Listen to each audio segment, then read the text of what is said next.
नमस्कार, सत श्री अकाल, जय श्री राम।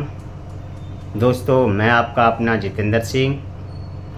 वीडियो शुरू करने से पहले मैं आपको बताना चाहूँगा, मैं कोई डॉक्टर नहीं हूँ। मैं भी आप लोगों के बीच में से ही निकला हुआ एक किडनी ट्रांसप्लांट पेशेंट हूँ। जो भी जानकारी आपको देता हूँ वो अपने पर्सनल एक्सपीरियंस आपके साथ में शेयर करता हूँ।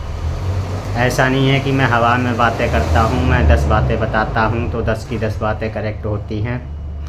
दोस्तों, आज की वीडियो में मैं आपको बताने वाला हूँ डायलिसिस सही है या ट्रांसप्लांट करवाना बेस्ट ऑप्शन है। तो वीडियो में बने रहिए एंड तक, ताकि आपको पूरी जानकारी मिल सके। जैसे कि भाई लोगों, आपने देखा होगा, किडनी डिजीज़ एक साइलेंट बीमारी है। इसका पता नॉर्मली लगता नहीं है। अगर अचानक किसी के टेस्ट में पकड़ में आ जाती है तो शुरू के स्टेज में तो वो बहुत ही किस्मत वाला होता है। बाकी अनदर कंडीशन में क्या होता है, हमारी किडनियाँ पूरी तरीके से काम करना बंद कर देती हैं। जब ज़्यादा प्रॉब्लम हो जाती है, सांस लेने में दिक्कत होती है, आँखों के नीचे स्वेलिंग आने लग जाती है, हाथ पैरों में स्वेलिंग होने लग जाती है और हमारा वॉशरूम आना कम हो जाता है, यूरिन आउटपुट कम हो जाता है और डॉक्टर टेस्ट करते हैं। फिर वो हमें जब बताते हैं कि आपकी किडनी डैमेज हो चुकी है तो पेशेंट को मेंटली एकदम से शॉक लगता है और वो फिर निर्णय नहीं ले पाता है क्या करना है क्या नहीं करना है। ऐसी कंडीशन में आपको घबराना नहीं है, एकदम रिलैक्स रहना है। ऐसा नहीं है कि आपकी किडनी में प्रॉब्लम आ गई है तो आप तुरंत ही डी एंड हो जाएगा आपका, ऐसा कुछ नहीं है। आपको मोटिवेट रहना है और रिलैक्स फील करना है। अब आपको लिए चलता हूँ, पहले डायलिसिस के बारे में बताता हूँ। डायलिसिस का ऑप्शन आपके लिए कैसा रहता है। दोस्तों, डायलिसिस एक ऐसा प्रोसेस है जो मशीन के द्वारा हमारे ब्लड को फ़िल्टर करता है। जैसे कि हमारे बॉडी के अंदर जो ब्लड सेल होते हैं उनके अंदर गंदगी जितनी भी बनती है या यूरिन का आउटपुट होता है तो उसको निकालने के लिए हमारी किडनी उसको फ़िल्टर करने का काम करती है। तो हमारी बॉडी में जो एक्स्ट्रा पानी वगैरह होता है उसको यूरिन बना के वॉशरूम के रास्ते आउटपुट कर देता है और ब्लड को हमारी बॉडी में रहने देता है। जब हमारी किडनियाँ ख़राब हो जाती हैं उस कंडीशन में हम जो भी तरल पदार्थ पीते हैं वो हमारी बॉडी के अंदर स्टॉक होने लग जाता है। उससे क्या होता है, हमें सांस लेने में भी दिक्कत होती है, चलने फिरने में दिक्कत होती है, भूख कम लगती है, पेट सही रहना बंद हो जाता है, पेट ख़राब रहने लग जाता है। तो ऐसी कंडीशन में डॉक्टर आपको डायलिसिस के लिए एडवाइस करते हैं। अब डायलिसिस का एक ऐसा दर्दनाक प्रोसेस है जिससे मैं 4 साल तक गुजरा हूँ। मुझे पता है, भगवान करे ये किसी को भी बीमारी देना, किसी को क्या, मेरे दुश्मन को भी ये बीमारी ना दे। ये बीमारी बहुत ही ख़तरनाक बीमारी होती है। जब डॉक्टर आपको डायलिसिस के लिए सजेस्ट करते हैं तो शुरू में हफ्ते में 2 बार डायलिसिस। अब डायलिसिस का क्या होता है, आपके एक पाइप लगाएंगे शुरू में यहाँ गर्दन पे या जांघ के नीचे और उसके ज़रिए एक पाइप से आपका ब्लड निकल के मशीन में जाएगा। मशीन से फ़िल्टर होके फिर आपकी बॉडी में अंदर इंटरनल हो जाता है आके। इससे क्या होता है, हमारी बॉडी में से पानी निकाल दिया जाता है और ब्लड वापस हमारी बॉडी में वापस आ जाता है। ये प्रोसेस बहुत ही लंबा चलता है। 4 घंटे तक पेशेंट को वहीं मशीन पे लेटे रहना पड़ता है और डायलिसिस होते टाइम भी बहुत प्रॉब्लम होती है। आपके पैरों में ऐंठन होने लग जाएगी, आपकी सांस फूलेगी, आपको बेचैनी जैसी भी होने लग जाती है। कई बार शुगर डाउन चली जाती है डायलिसिस पे पेशेंट की, तो उसके लिए भी दवाइयाँ देते हैं टेक्नीशियन। और 2 बार शुरू में जब डायलिसिस होती है, फिर धीरे धीरे जब यूरिन का आउटपुट बिल्कुल ज़ीरो हो जाता है तो डायलिसिस हफ्ते में 3 बार लेनी पड़ती है। अब 3 बार डायलिसिस लेने का मतलब है आप हॉस्पिटल में 3 दिन पड़े रहेंगे। उसके बाद बॉडी में वीकनेस आ जाती है, उसके लिए कुछ मल्टीविटामिन्स चलाए जाते हैं और जब किडनियाँ काम करना बंद कर देती हैं तो बॉडी में ब्लड बनना भी बंद हो जाता है। उसके लिए आपको इंजेक्शन लगाने की सलाह दी जाती है, जो कि बहुत ही कॉस्टली इंजेक्शन होते हैं। 1500, 2000, 3000 ऐसे आते हैं, आप कहीं से भी लेने जाओगे। अगर आप डायरेक्ट डीलर से भी ख़रीदोगे, जब भी 800-900 रुपये का इंजेक्शन पड़ता है, वो खर्चा हो जाता है। अब एक मिडिल क्लास पेशेंट 3 बार डायलिसिस करवाने के बाद, दवाइयाँ इतनी सारी लेने के बाद, इतना खर्चा कहाँ से अफोर्ड कर पाएगा। वो बहुत ही ज़्यादा प्रॉब्लम होती है ऐसी कंडीशन में। फैमिली को नहीं देख सकते आप, कुछ काम नहीं कर सकते, फिर पेशेंट मेंटली कमज़ोर होने लग जाता है कि अब मेरी फैमिली का क्या होगा, मेरा क्या होगा। तो इससे घबराने की ज़रूरत नहीं है। बी पॉजिटिव रहोगे तो सब ठीक हो जाएगा। अब आता हूँ आपको लेके ट्रांसप्लांट की तरफ। ये डायलिसिस एक ऐसी प्रक्रिया है, अगर आप ट्रांसप्लांट नहीं करवाते हैं तो जब तक आप ज़िंदा रहना चाहें डायलिसिस पे ही रहना पड़ेगा। अनदर अगर आप डायलिसिस मिस करते हैं तो आपको प्रॉब्लम होगी। तो बेस्ट ऑप्शन क्या है, इस बारे में ये वीडियो थी।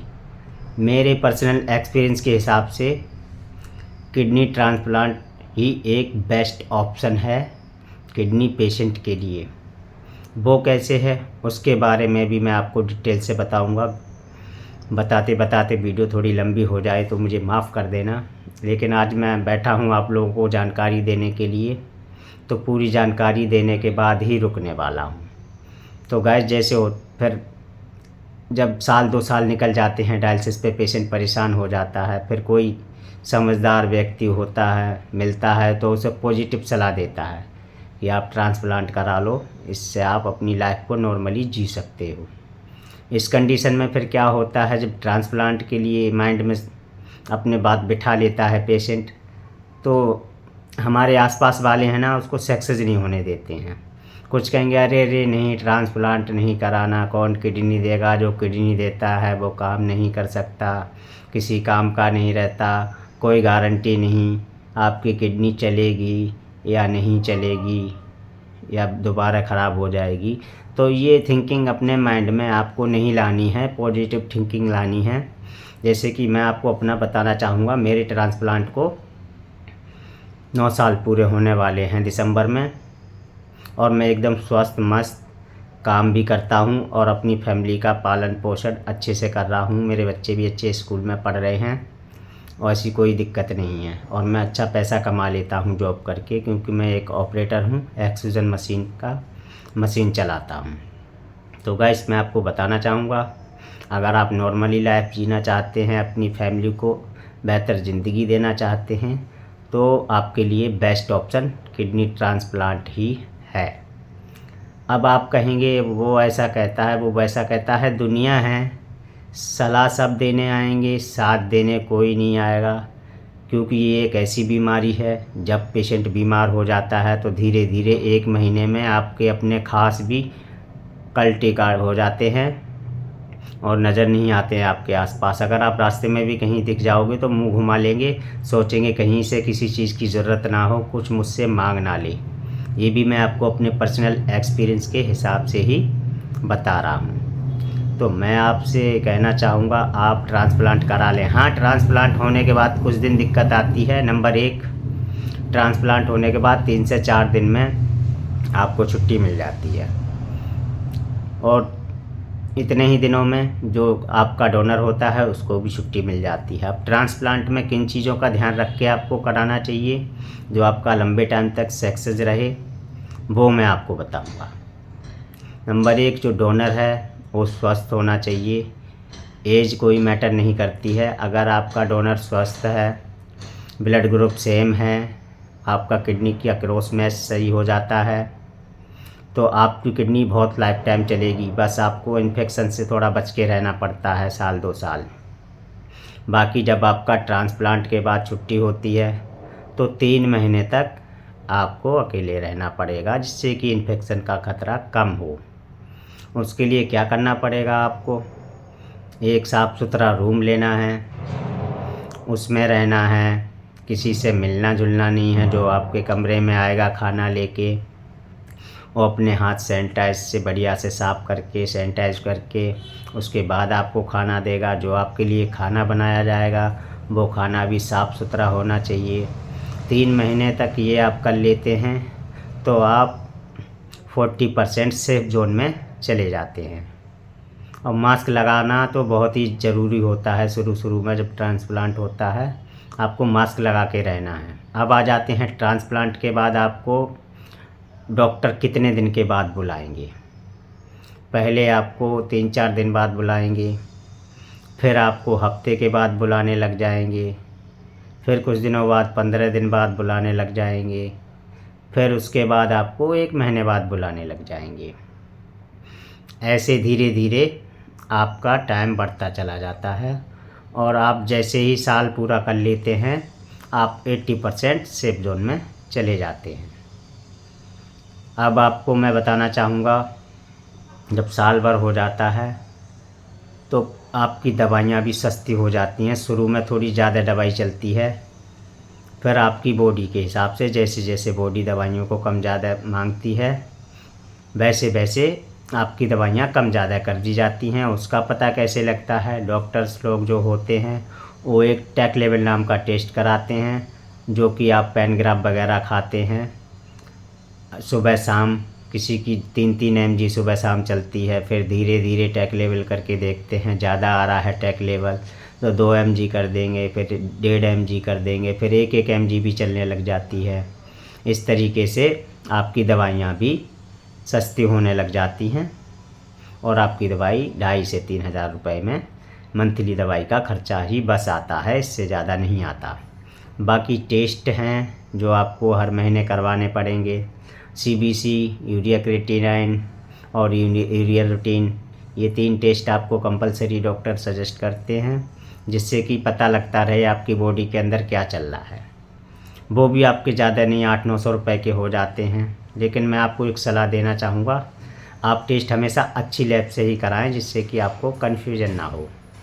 पानी का इंटेक थोड़ा बढ़ा के रखना पड़ता है ट्रांसप्लांट के बाद, जिससे कि फिल्ट्रेशन रेट आपका सही आता रहे, GFR सही आए और आपका क्रिएटिनिन लेवल डाउन रहेगा जितना ज़्यादा पानी पिएंगे। BP आपको चेक करना पड़ेगा टाइम टाइम पे, कहीं बढ़ तो नहीं रहा है। नॉर्मली चलने लग जाता है फिर कोई टेंशन नहीं है। शुरू में शुगर भी टेस्ट करना पड़ता है कुछ दिनों तक जब ट्रांसप्लांट होता है। उसके लिए आप एक मशीन ले सकते हैं और उससे अपने घर पे ही शुगर टेस्ट कर सकते हैं। थोड़ा सा दर्द होता है, चुबाया, खूब लगाया और हो गया, बस सिंपल है। उसके बाद आपको वेट भी करना पड़ता है कुछ दिनों तक। तो जब आपका ट्रांसप्लांट हो जाएगा तो एक कांटा भी लेना पड़ेगा, एक BP मशीन लेनी पड़ेगी, एक शुगर टेस्ट करने वाली मशीन लेनी पड़ेगी। जब धीरे धीरे साल भर हो जाएगा तो आप 80% सेफ जोन में चले जाएंगे। उसके बाद क्या होता है, अब पेशेंट सोचता है मैं काम कर सकता हूँ या नहीं कर सकता हूँ, मेरा तो ट्रांसप्लांट हुआ है, मुझे वज़न नहीं उठाना है। ऐसा कुछ नहीं है। आप 1 साल बाद शुरू में हल्की हल्की एक्सरसाइज स्टार्ट करेंगे, चलना फिरना स्टार्ट करेंगे, मॉर्निंग वॉक करेंगे और धीरे धीरे अपने माइंड को हमेशा पॉजिटिव रखना है कि मैं अब ठीक हो चुका हूँ और ठीक ही रहूँगा हमेशा। खाने पीने पे कंट्रोल रखना है, बाहर का तला भुना नहीं खाना है, गंदा खाना नहीं खाना है, कहीं रेडी पटरी पे नहीं खाना है, फ्रूट वगैरह सड़े गले नहीं लेने हैं। इन चीज़ों का ध्यान रखना पड़ता है। कहीं शादी ब्याह में जाना है तो उल्टी सीधी चीज़ें नहीं खानी है, चॉकलेट हो गई, आइसक्रीम हो गई और भी एक्सेट्रा बहुत सारी चीज़ें होती हैं, वो सब आपको नहीं लेनी है। ये मैं अपने पर्सनल एक्सपीरियंस के हिसाब से बताता हूँ। अगर आप मेरे बताए हुए रास्ते पे चलेंगे तो आपको कोई प्रॉब्लम नहीं होगी, आपकी किडनी लॉन्ग टाइम तक चलेगी। फिर पेशेंट के माइंड में एक और ऑप्शन आता है कि हर महीने डॉक्टर के पास जाना पड़ेगा, तो ऐसा कुछ नहीं है। जब आप धीरे धीरे आपका केस पुराना हो जाएगा तो आप टेस्ट करवा के खुद ही आप देख लेंगे आपका क्रिएटिनिन कितना आ रहा है, आपकी बॉडी के ब्लड लेवल कितना आ रहा है। अगर आपकी रिपोर्ट देख के आपको लगे कुछ प्रॉब्लम आ रही है तो आप डॉक्टर के पास जाइए, नहीं तो 3 महीने में 4 महीने में चले जाइए, कोई दिक्कत नहीं है। बस अपना परहेज अच्छे से रखना है और आप जॉब भी कर सकते हो। रही बात वेट उठाने की, 25 kg तक वेट मैं उठाता हूँ कभी कभी। मेरे पास कोई लड़का नहीं होता है हेल्प करने वाला तो पूरे दिन कट्टे उठाता हूँ। अगर 18 घंटे मशीन चलती है तो 18 घंटे भी कट्टे उठा के मशीन में डालता हूँ। मुझे तो कोई प्रॉब्लम नहीं हुई है। और आप हल्की फुल्की जिम भी कर सकते हैं और हल्की फुल्की एक्सरसाइज, योगा, व्यायाम ये सब कर सकते हैं।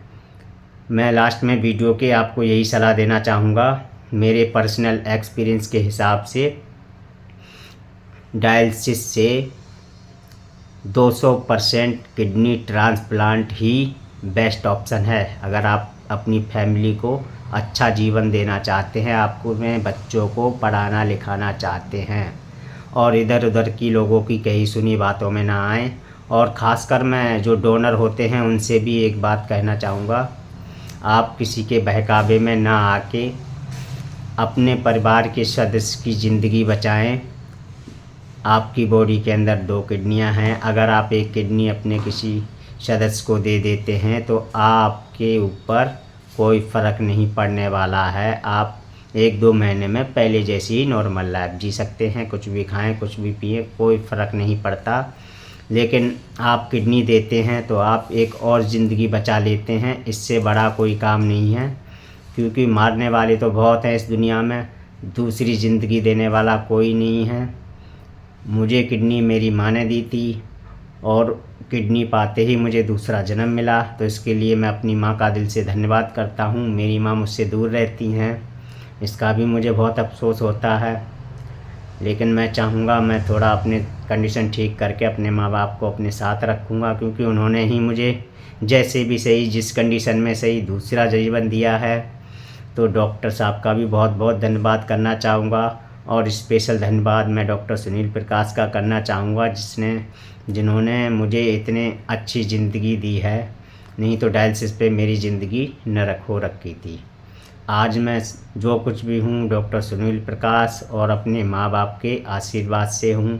आज मैं एकदम फिट हूँ, आपके सामने जो वीडियो बना पा रहा हूँ ये मेरे माँ बाप और डॉक्टर सुनील प्रकाश की कृपा और दया दृष्टि से ही बना पा रहा हूँ। तो लास्ट में चलते चलते मैं यही कहूँगा, आप अपना किडनी ट्रांसप्लांट कराएं, इधर उधर की बातों में ना आएँ। मिलेंगे फिर किसी नेक्स्ट वीडियो में, जब तक के लिए जय श्री राम, हर हर महादेव।